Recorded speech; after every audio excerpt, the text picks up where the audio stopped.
Karya manusia yang terkait dengan menggambarkan, mengilustrasikan, karena sewu mas, nanti jenis lukisan itu juga nanti macam-macam mas. Ya.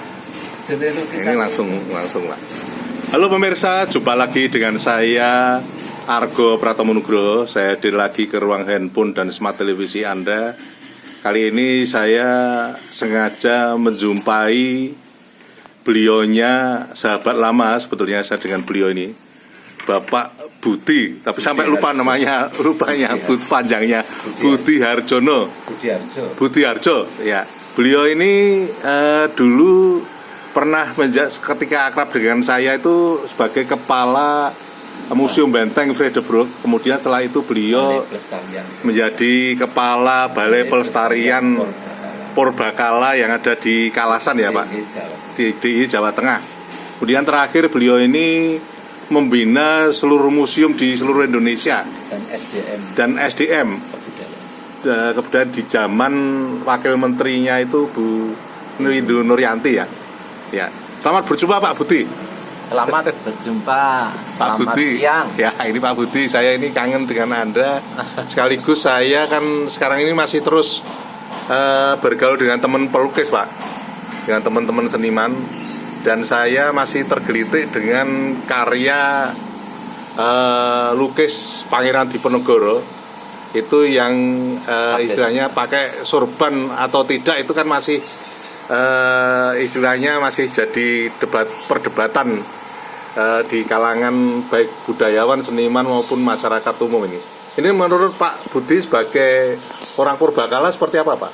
Ya, terima kasih atas kepercayaan yang disampaikan pada saya. Ya. Kalau menurut saya ya, itu karena yang namanya lukisan itu mengilustrasikan suatu tokoh. Ya. Ya. Ya. Dan kalau era sekarang itu para pejabat ya, tentunya tidak lepas dari seseorang itu dulu menjadi seorang tokoh yang dihormati pada waktu itu, karena kembali pada terkait dengan juga nanti tidak lepas dari senimannya yang kaitannya dengan menggambarkan atau mengilustrasikan dari tokoh tersebut ya. Tentunya ini seorang seniman itu juga tidak lepas dari sejarah yang tentunya tidak lepas dari tokoh tersebut ya. Nah, kembali kepada tokoh yang disampaikan ini dalam ini Pangeran Diponegoro ya, waktu itu memang sudah menjadi suatu pahlawan dan menjadi pahlawan yang diakui oleh negara dalam ini. Lah sehubungan dengan penggambaran atau mengilustrasikan seorang tokoh itu tentunya diambil dari orang itu memang waktu itu berjasa di dalam perjuangannya. Waktu itu Pangeran Diponegoro kan menjadi tokoh pejuang bangsa Indonesia. Yang tentunya ini dalam menggambarkan atau menuliskan itu tidak lepas dari kalau Pak Budi karena ini tidak lepas dari unsur budaya ya. Nah, ini budaya itu khususnya kalau jenengan kan kaitannya dengan artefak ya tuh. Kalau artefak itu tentunya kaitannya dengan suatu atau benda yang terkait dengan salah satu bukti yang nantinya untuk menjadi suatu tidak lepas dari nanti unsur sejarahnya Nah, kembali kepada Pak Pangeran Diponegoro ya, itu memang oleh bangsa kita sudah menjadi suatu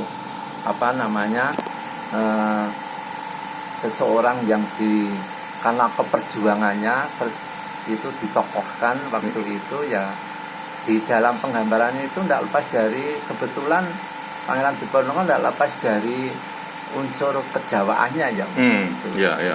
Yaitu bukan sebagai Jawa ya itu. Dan waktu itu memang tidak lepas dari Pak Budi ilmu tradisi, yaitu dalam kebiasaan kehidupan orang Jawa. Itu orang Jawa. Ya, seperti apa itu, ya Pak? menggunakan suatu baju yang seperti yang sekarang ini. Kalau saya ya memang hal-hal yang kontekstual dan wajar.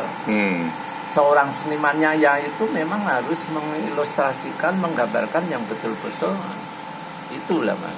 Berarti tegasnya kalau Pangeran Diponegoro digambarkan atau dilukiskan pakai sorban itu wajar itu Pak ya? Oh itu memang sudah menjadi suatu hal yang yaitunya dalam menghargai atau mengilustrasikan dengan ketokohannya apresiasi itu tadi. Ketokohan itu. Oke. Kalau menurut saya loh ini dalam hal ini. Ya. Oke, sementara sampai di situ dulu Pak Buti. Nanti lain kali dalam dinamikanya saya akan menghubungi Pak Buti lagi ini. Matur nuwun Pak Buti. Terima kasih, matur nuwun. Ya. Nah pemirsa, akhirnya saya Argo Pratomonugro undur diri dari ruang handphone dan smart televisi Anda. Argo Pratomonugro terus beritakan Anda yang membijaksanakan. Sampai jumpa.